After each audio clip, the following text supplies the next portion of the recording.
Muy buenos días, muchas gracias por la invitación.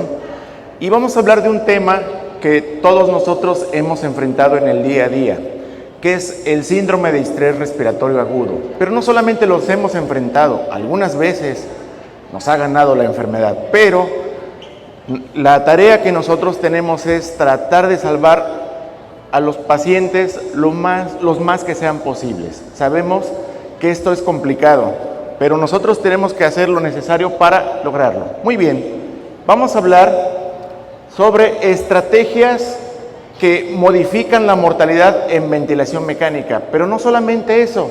¿Por qué la modifican? ¿Cuál es la propuesta fisiopatológica? Definiendo el SDRA, las nuevas definiciones, el paciente no tiene que estar intubado, no es necesario que esté intubado, pero sí debe tener un dispositivo de oxigenación, como cánulas de alto flujo, el cual tengan 30 o más litros por minuto y que tenga un nivel de CPAP, en caso de que tenga ventilación mecánica no invasiva, más de 5 centímetros de agua de CPAP.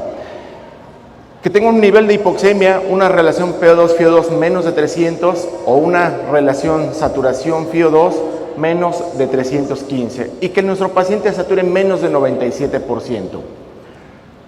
Y esto que es muy común, radioopacidades bilaterales, que nuestro paciente tenga una placa blanca o que una placa con exudados, eso y de inicio agudo, menos de 7 días.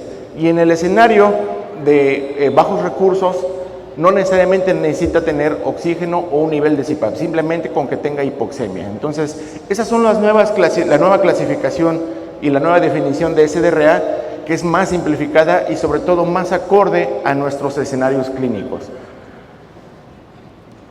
Vamos a ver, ¿qué estrategias han disminuido la mortalidad en SDRA? El volumen corriente protector, sin duda. En el año 2000 se hizo un estudio y 23 años después sigue vigente. La posición prono, ¿sí?, es lo que realmente tiene un impacto. Y lo más importante, controlar las presiones, la presión meseta y driving pressure. Eso es lo que modifica la mortalidad. Y vamos a empezar por qué el volumen corriente protector. En 1987, Luciano Gattinoni propuso el concepto Baby Long. Y vamos a ver lo siguiente. Esa es una imagen que le es familiar, nos es familiar a todos. Es un paciente con síndrome de estrés respiratorio agudo y vean esta imagen, pulmones blancos y si observan en los apex tiene pulmón aireado, es decir, pulmón residual sano y en la base derecha un poquito de pulmón sano. ¿Qué significa esto? Bueno, significa que el paciente tiene 20 a 30% de pulmón residual sano y lo demás lo tiene enfermo. Entonces, funcionalmente es tener un pulmón de un bebé en un adulto. ¿Y cómo respiran los bebés? 30, 40 respiraciones por minuto. Por ese motivo, el paciente adulto cuando llega con SDRA respira rápido, porque tiene que compensar con un volumen minuto alto a través de frecuencia respiratoria ese pulmón de bebé, ese baby long. Entonces, ahí nace el volumen corriente protector. ¿Por qué? Porque antes se ventilaba volumen corriente 10 a 12 mililitros por kilo y eso era demasiado volumen para un pulmón funcionalmente enfermo, para un pulmón que funcionalmente es el de un bebé, ¿ok? Este estudio es muy importante, es un parteaguas. Se hicieron dos grupos, volúmenes corrientes altos versus volúmenes corrientes bajos, 6 mililitros por kilo. Se llegaron a 861 pacientes reclutados y se suspendió el estudio. ¿Por qué? Porque se dieron cuenta los investigadores que los pacientes con volumen corriente bajo o volumen corriente protector se morían menos que los pacientes con volumen corriente alto. ¿Y qué significa esto? Que éticamente ya no es factible ventilar a los pacientes con volumen corriente alto porque se mueren más. Entonces, este estudio es muy importante. La fórmula de peso predicho, muy sencilla, ya todos nosotros la conocemos, pero lo más importante no es el volumen corriente, sino el control de presiones. Vean lo siguiente. Aquí tenemos un ejemplo, 4 alvéolos, y vamos a poner un ejemplo hipotético. Tiene 400 mililitros de volumen corriente, 100, 100, 100 y 100. Pero imagínense que un alvéolo se enferma, se llena de exudado ¿sí? Y se inflama. A este alveolo enfermo ya no le caben los 100 mililitros, nada más le caben 40. Pero si nosotros le seguimos administrando los mismos 400 mililitros, ¿qué creen que va a suceder? El otro volumen corriente se va a ir hacia los alveolos sanos, hacia los alveolos residuales sanos, y esto va a provocar que con el tiempo exista un cizallamiento y posteriormente haga una lesión pulmonar. Es decir, el tejido que quedaba sano lo vamos a enfermar. ¿Y esto qué va a provocar? Vean, tenemos 3 modelos. A estos pulmones no se les controla la presión, ¿sí? Se les mete un volumen con presión persistentemente alta. En el minuto 0, vean cómo el pulmón ya está sobredistendido. A los 5 minutos ya empieza a haber un puntillo hemorrágico. Y vean que a los 20 minutos prácticamente el pulmón pierde su arquitectura. Esto es lo que les pasa a los pacientes cuando no tenemos un control adecuado de las presiones. Pero eso es importante hacerlo a través del volumen corriente protector, ¿ok? Entonces, el volumen corriente protector es la base para modificar la mortalidad en los pacientes con SDRA. Ahora bien, la presión meseta. La presión meseta es el resultado, ¿sí? Es el resultado de una pausa inspiratoria y eso nos traduce la presión alveolar. La presión meseta en los pacientes muy graves debe ser menos de 30, pero nosotros tenemos que tratar de conseguir la menor presión meseta posible, menos de 28, idealmente es menos de 25. Vean, este estudio se llama LungSafe. Este estudio demostró que la presión meseta a partir de 24 se empiezan a morir ya algunos pacientes, ¿sí? Y nosotros queremos salvar a los más que sean posibles. Vean, a partir de 24 se empieza a morir algunos pacientes y después, a partir de 33, se mueren todos. Es decir, nosotros estamos confiriendo un daño y hay que tratar de tener la menor presión meseta posible para modificar la mortalidad. Control de presiones, driving pressure. En el año 2015, Marcelo Amato hizo un estudio retrospectivo de 1,100 pacientes y se dio cuenta de una cosa, que todos los pacientes de SDRA que se murieron tenían una driving pressure mayor de 15. ¿Sí? Vean, 15 centímetros de agua. Si la driving pressure es mayor de 15, se mueren de forma importante. Menos de 15 se morían por otras causas, pero a partir de 15 se morían por aumento de presiones pulmonares que a su vez afectan el ventrículo derecho. Entonces, esto fue un parteaguas también en el año 2016 que nos muestra que la driving pressure es un parámetro muy importante de protección alveolar. Ese es un artículo que publicamos como grupo de trabajo y vamos a ver lo siguiente. Un ejemplo muy sencillo, ¿por qué es importante? Un paciente con SDRA con talla de 1,70, ¿sí? Peso predicho de 66 kilos y tiene una distensibilidad de 40. Si le corresponden a 6 mililitros por kilo, vamos a ver que la driving pressure está en 10, es decir, menos de 15 o menos de 13. Está en protección pulmonar. Un paciente con SDRA con una distensibilidad de 40 mililitros. Pero vean otro paciente que está más grave, ¿sí? Vean, mismo peso predicho, mismo volumen corriente, pero este paciente tiene una distensibilidad de 20, ¿sí? Observen, con una distensibilidad de 20, vean que la driving pressure ya está en 20 centímetros de agua. ¿Qué quiero decir esto? Que no es el volumen corriente, es lo que yo genero con el volumen corriente, ¿sí? Lo que puede ser protector para el paciente de arriba, ya no es protector para el segundo paciente. Entonces, el volumen corriente es la clave, sí, pero es el camino para un control de las presiones pulmonares. Lo que es protector para un paciente puede dejar de serlo para otro. Entonces, el volumen corriente es la clave para alcanzar nuestros objetivos, que es el control de presiones pulmonares. Este estudio, LungSafe, vean, muestra que la driving pressure a menos de 13, la mortalidad no se modifica, pero a partir de 13 centímetros de agua, la mortalidad incrementa de forma exponencial. ¿Cómo saco la fórmula de la driving pressure? Bien sencillo, presión meseta menos el nivel de PIB seleccionado. Debe estar menos de 15, como en el artículo clásico de Marcelo Amato en pacientes muy graves, pero idealmente la menor posible, menos de 13 centímetros de agua. Ok, ya tenemos un volumen corriente protector, tenemos control de presiones, presión meseta la menor posible, driving pressure menor de 13. Ahora bien, posición prono. La posición prono se había descrito desde 1990. ¿Y qué decían de la posición prono?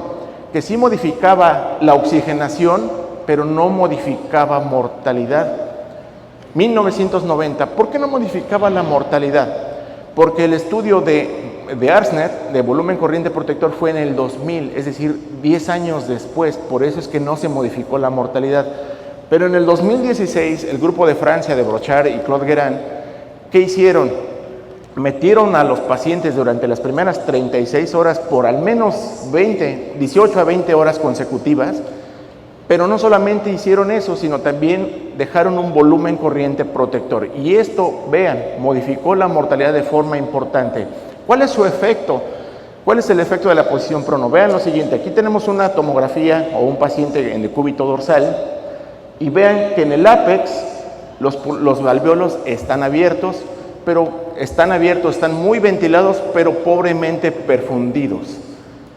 El peso del corazón se recarga sobre el pulmón y se colapsan esos alvéolos. Vean, con SDRA también no solamente están colapsados, sino también están inflamados. Si nosotros pronamos al paciente, vean, pronamos al paciente, las regiones dorsales, es decir, los alvéolos que están abajo, que están bien perfundidos pero colapsados, vean, por gradiente de presión, ¿hacia dónde se va el aire? Hacia arriba. Y vean cómo hay un reclutamiento fisiológico. ¿Esto qué conlleva? Mejora la distensibilidad, mejora la oxigenación y lo más importante, mejora la mortalidad. Vean, alvéolo, a nivel ventral los alvéolos están distendidos y a nivel dorsal están colapsados. Pronamos al paciente y los dos alvéolos o las dos regiones se reclutan. Eso es algo muy importante.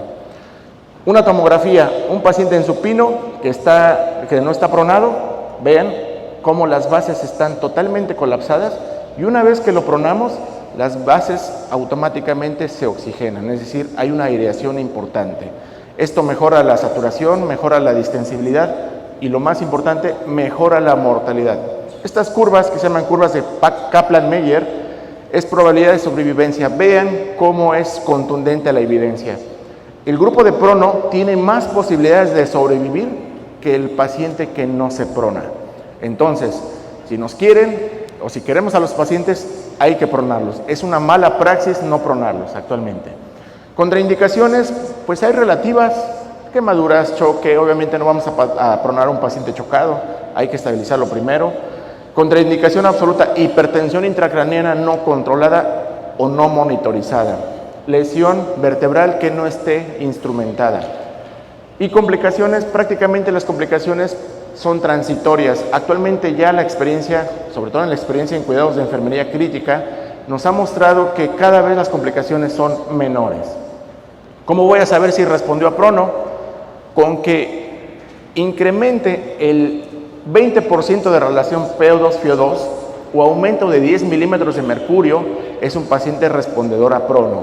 O bien, con que disminuya un milímetro de mercurio de CO2, con eso mi paciente respondió a prono. ¿Qué quiere decir? Que algún alvéolo se abrió y permitió que el CO2 se exhalara. ¿Okay? Esos son los criterios de respuesta. ¿Quiénes se pronan? Los niños, por supuesto. Las pacientes embarazadas se tienen que pronar, ¿sí?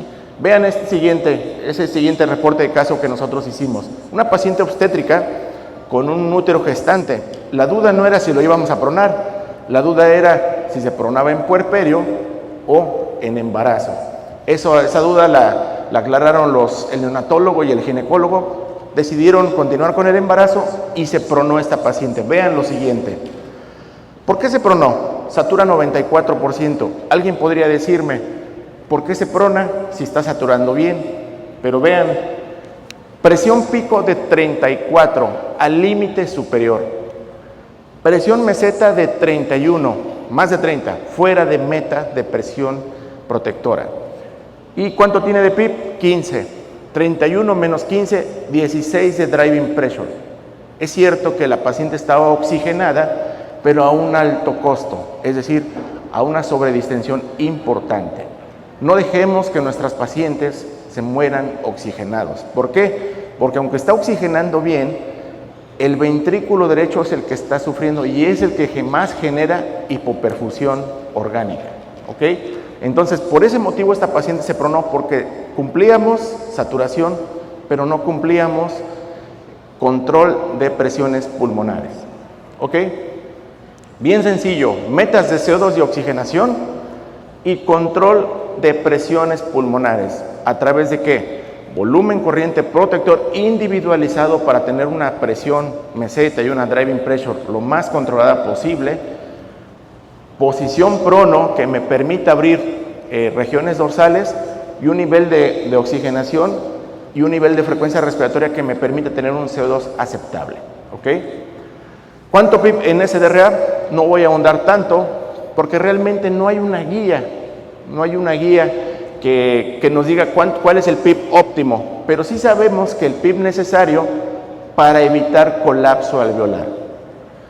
La tabla de PIB FiO2 bajo sigue siendo predominante. Hay muchos métodos para titular el PIB, los cuales no resultaron exitosos, pero esta tabla de PIB FiO2 es bien sencilla. Si nuestro paciente tiene 80 a 100% de FiO2, si yo le pongo 5 centímetros de agua, al menos estoy provocando que mi paciente no tenga colapso.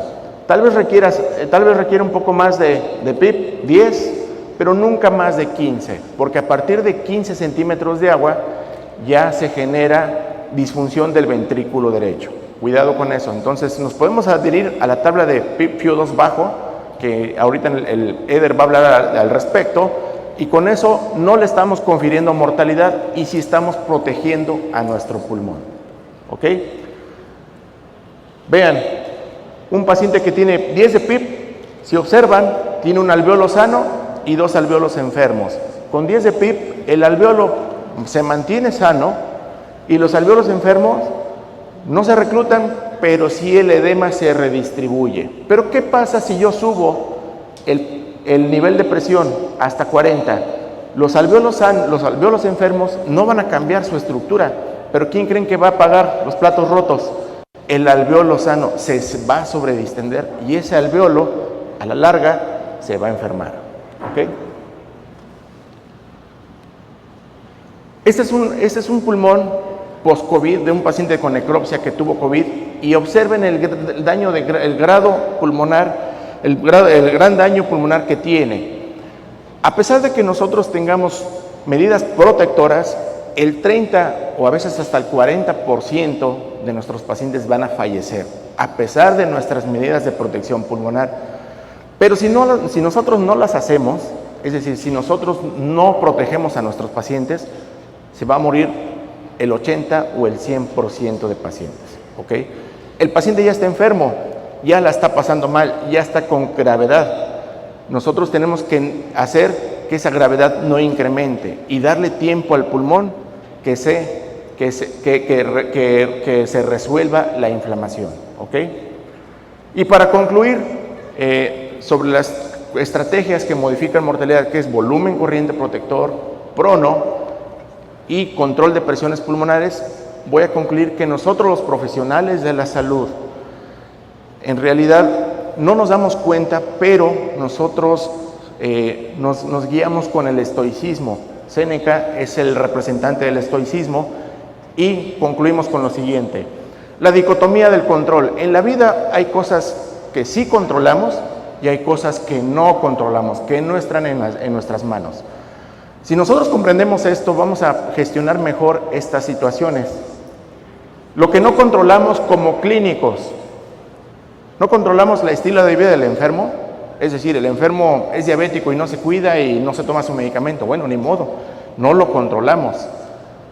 No controlamos la severidad del cuadro con el cual llegan, porque muchos pacientes llegan 1 semana, 2 semanas después de haber iniciado el cuadro y llegan en un estado crítico importante.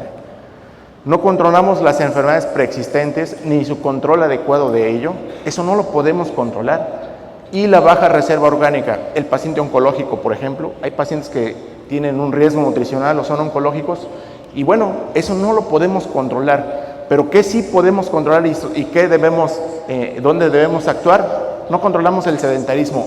El paciente que no hace ejercicio y que no se cuida tampoco lo podemos controlar. Lo que sí podemos controlar es una ventilación protectora. Eso sí está en nosotros. Otorgar una ventilación protectora en todos los escenarios y en todo momento. Porque la ventilación protectora no es una estrategia, es un derecho de todo paciente crítico. Control oportuno del foco infeccioso. Que el cirujano pase a operar al paciente, que le haga su lavado quirúrgico, darle el antimicrobiano necesario, tener un control de líquidos, tener el control del proceso infeccioso. Eso sí lo controlamos. Nutrición temprano. Debemos de nutrir a nuestros pacientes de forma temprana. Sé que cada vez esto es más frecuente, de hecho ya es raro el que no nutra al paciente y sobre todo de forma enteral. Rehabilitación oportuna, porque, salió de la terapia intensiva, pero no sabemos cómo está en su casa. Seguramente está postrado, con una baja reserva funcional. Hay que empezar a rehabilitar a nuestros pacientes de forma oportuna y darles confort. Y lo más importante, trato humano, la humanización de los cuidados intensivos. Entonces, ya vimos que nuestra enfermedad es difícil, es un desafío, pero sí podemos controlar en todo esto para dar pie a que nuestros pacientes tengan más oportunidad de superar este evento crítico. Muchas gracias.